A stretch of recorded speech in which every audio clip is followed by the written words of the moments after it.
இணையத்தில் வைரலாக பரவி வரும் அந்த அதிர்ச்சியூட்டும் டேஷ்கேம் வீடியோவை கண்டிப்பா நீங்க பார்த்திருப்பீங்க. ஒரு பிஸியான நெடுஞ்சாலை, திடீர்னு வானத்திலிருந்து ஒரு பிரம்மாண்டமான பயணிகள் விமானம் பயங்கர வேகத்துல கீழே இறங்கி அங்க போயிட்டு இருந்த ஒரு லாரி மேல மோதுது. பார்க்கும்போதே பகீர்னு இருக்குல்ல. இது ஏதோ ஹாலிவுட் படத்துல வர சீன் கிடையாதுங்க. நிஜமாவே நடந்த ஒரு சம்பவம் தான். அந்த பெரிய விபத்து எப்படி ஒரு மயிரிழையில பெரும் உயிர்ச்சேதமா மாறாம தப்பிச்சுது அப்படிங்கறத பத்தி தான் இந்த அலசல்ல நாம ரொம்ப விரிவா பார்க்க போறோம். சரி, நேரா விஷயத்துக்கு வருவோம். பகுதி 1. ஒரு பயங்கரமான பெரும் விபத்தின் விளிம்பு. மே 3, 2026 அன்னைக்கு நியூ ஜெர்சி நெடுஞ்சாலையில அந்த திகில் சம்பவம் எப்படி தொடங்குச்சுன்னு பாப்போம். இது சாதாரணமா நடக்கிற ஒரு விஷயமே கிடையாது. நியூயார்க் சர்வதேச விமான நிலையத்தை நோக்கி கீழே இறங்க ஆரம்பிச்ச அந்த போயிங் 767 விமானம் திடீர்னு அதோட பாதுகாப்பான உயரத்திலிருந்து ரொம்பவே கீழே இறங்கிடுச்சு. அந்த ஏரியாவிலேயே ரொம்ப முக்கியமான பரபரப்பான நியூ ஜெர்சி டர்ன்பைக் நெடுஞ்சாலைக்கு மேல, சொல்லப்போனா வண்டிகள் போயிட்டு இருக்கிற ரோட்டுக்கு மேலேயே அந்த விமானம் பறந்து வந்திருக்கு. கீழே வண்டி ஓட்டிட்டு இருந்தவங்களுக்கு எவ்ளோ பீதியா இருந்திருக்கும்னு கொஞ்சம் யோசிச்சு பாருங்க. பகுதி 2. மோதலின் முழுமையான கட்டமைப்பு.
அந்த சில நொடிகள்ல அடுத்தடுத்து என்ன நடந்துச்சுன்னு இப்ப கொஞ்சம் ஆழமா பாப்போம்.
அந்த சில நொடிகள்ல அடுத்தடுத்து என்ன நடந்துச்சுன்னு இப்ப கொஞ்சம் ஆழமா பாப்போம்.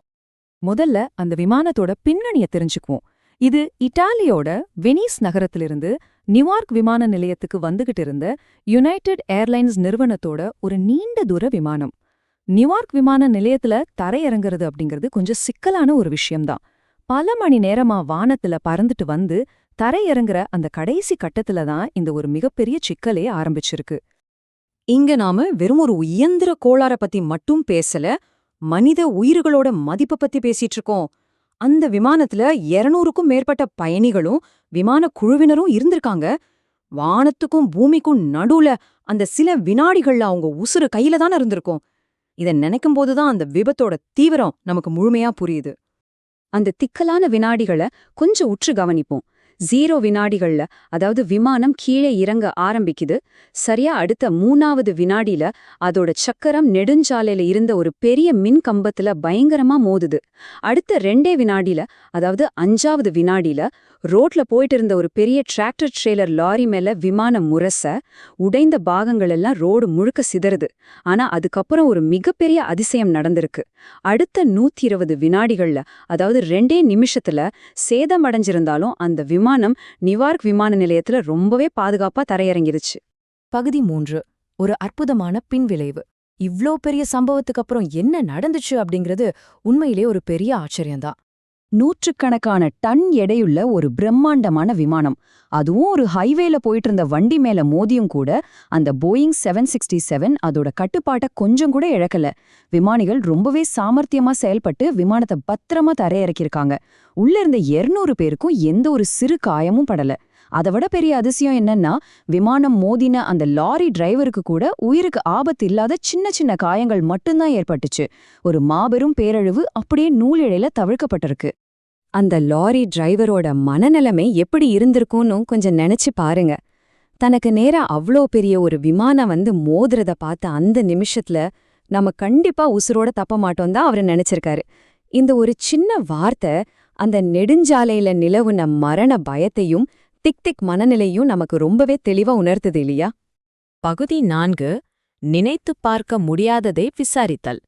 இப்போ நாம ரொம்பவே தர்க்க ரீதியான ஒரு விசாரணைக்கு மாறப்போறோம். இங்க கவனிக்க வேண்டிய முக்கியமான விஷயம் என்னன்னா, அதிகாரிகள் அப்புறம் பாதுகாப்பு நிபுணர்கள் எல்லாருமே இந்த சம்பவத்தை நூலிழையில் தப்பிய விபத்து அப்படின்னா சொல்றாங்க. அதுக்கு என்ன அர்த்தம்னா, அந்த விமானம் இன்னும் கொஞ்சம் கீழே இறங்கி இருந்தாலோ இல்ல அது மோதின லாரி ஒருவேளை ஒரு பெட்ரோல் லாரியா இருந்திருந்தாலோ என்ன நடந்திருக்கும் நினைச்சு பார்க்கவே ரொம்ப பயமா இருக்குல்ல. அந்த பயணிகள் எவ்வளவு அதிர்ஷ்டசாலிகள் அப்படிங்கறத இது ரொம்ப ஆழமா உணர்த்துது. இவ்ளோ பாதுகாப்பான ஒரு பயணிகள் விமானம் எப்படி இவ்ளோ கீழே வந்துச்சு? ஒருவேளை வானிலை ரொம்ப மோசமா இருந்திருக்குமோ, இல்ல எதிர்பாராத விதமா காத்துல ஏதாவது இடையூறுகள் இருந்திருக்குமா? விமானியோட முடிவுகள்ல ஏதாவது தப்பு நடந்துருச்சா? அப்படி இல்லனா விமான நிலைய கட்டுப்பாட்டு மையத்துக்கும் விமானிக்கும் நடுவுல தகவல் தொடர்புல ஏதாவது பிரச்சனையா? இப்படி பல கோணங்கள்ல இப்போ அதிகாரிகள் ரொம்ப தீவிரமா விசாரணைய நடத்திட்டு வராங்க. இந்த விசாரணையோட ஒரு பகுதியா அந்த விமானத்தை ஓட்டுன விமானிகள் அப்புறம் குழுவினரை தற்காலிகமா பணியிலிருந்து விடுவிச்சிருக்காங்க. உடனே அவங்க தான் குற்றவாளின்னு முடிவு பண்ணிடாதீங்க. இது எந்த ஒரு பெரிய சம்பவத்துக்கு அப்புறமோ உண்மைகளை முழுமையா கண்டுபிடிக்கிற வரைக்கும் பின்பற்றப்படுற ஒரு சாதாரண பாதுகாப்பு நடைமுறைதான். பகுதி 5. விமான பாதுகாப்பின் எதிர்காலம். இங்க நாம கவனிக்க வேண்டிய ரொம்ப முக்கியமான ஒரு விஷயம் என்னன்னா, இது ஒரு குறிப்பிட்ட விமானத்துல நடந்த தனிப்பட்ட பிரச்சனை கிடையாது. நியூயார்க் மாதிரியான பெரிய விமான நிலையங்கள் எல்லாமே அதிக மக்கள் தொகை இருக்கிற நகரங்களுக்கும் பரபரப்பான நெடுஞ்சாலைகளுக்கும் ரொம்ப பக்கத்துல தான் அமைஞ்சிருக்கு. அங்க தரை இறங்குறதுக்கு ரொம்பவே துல்லியமான கையாடுதல் தேவை. விமானத்தோட உயரத்துல ஏற்படுற ஒரு சின்ன மாற்றம் கூட எவ்வளவு பெரிய ஆபத்தை கொண்டு வரும் அப்படிங்கறத இந்த சம்பவம் உலகத்துக்கே ஒரு பெரிய எச்சரிக்கையா சொல்லியிருக்கு. உயர வரம்புகளை எந்த அளவுக்கு நம்ம சரியா கடைபிடிக்கணும் அப்படிங்கறத இது நமக்கு ஞாபகப்படுத்துது. எதிர்காலத்துல வணிக ரீதியான விமானங்கள் பொதுச்சாலைகள்ல போற வாகனங்கள் மேல மோதுறத தடுக்க விமான போக்குவரத்து துறை உடனடியா 3 முக்கியமான விஷயங்களை செஞ்சாகணும். 1. இந்த சம்பவத்துல விமானம் ஏன் அவ்ளோ கீழே இறங்குச்சு அப்படிங்கறத துல்லியமா கண்டுபிடிக்கணும். 2. இப்போ இருக்கிற பாதுகாப்பின் நெறிமுறைகளை முழுமையா ஆய்வு செஞ்சு அதுல இருக்கிற ஓட்டைகளை அடைக்கணும். 3. நவீன தொழில்நுட்பங்களை பயன்படுத்தி தொடர்ச்சியான கண்காணிப்பை உறுதி செய்யணும். இது மட்டும்தான் நம்ம பாதுகாப்பா பயணிக்க ஒரே வழி. இறுதியா இந்த அலசலை நிறைவு செய்யறதுக்கு முன்னாடி உங்க எல்லார்கிட்டயும் நான் கேட்க விரும்புற ஒரு ஆழமான கேள்வி இதுதான். இந்த நூலிழை தப்பல் நாளைய துயரமா மாறாது அப்படிங்கறத நாம எப்படி உறுதி செய்ய போறோம்? அன்னிக்கு ஏதோ ஒரு அற்புதம் நிகழ்ந்து எல்லாரையும் காப்பாத்திருச்சு. ஆனா ஒவ்வொரு முறையும் நாம அற்புதங்களை மட்டுமே நம்பிட்டு இருக்க முடியாது இல்லையா? நடந்துட்டு இருக்கிற விசாரணையோட முடிவுகள் என்னவா இருக்கும்? விமானத்துறை இதுல என்னென்ன மாற்றங்களை கொண்டு வரப்போகுது? இதெல்லாம் தெரிஞ்சுக்க நாமும் ரொம்பவே ஆவலோட காத்திருப்போம். இந்த சம்பவம் பத்தின உங்களுடைய பார்வைகளை நீங்களே கொஞ்சம் சிந்திச்சு பாருங்க. மீண்டும் ஒரு சுவாரஸ்யமான அலசலில் சந்திக்கலாம்.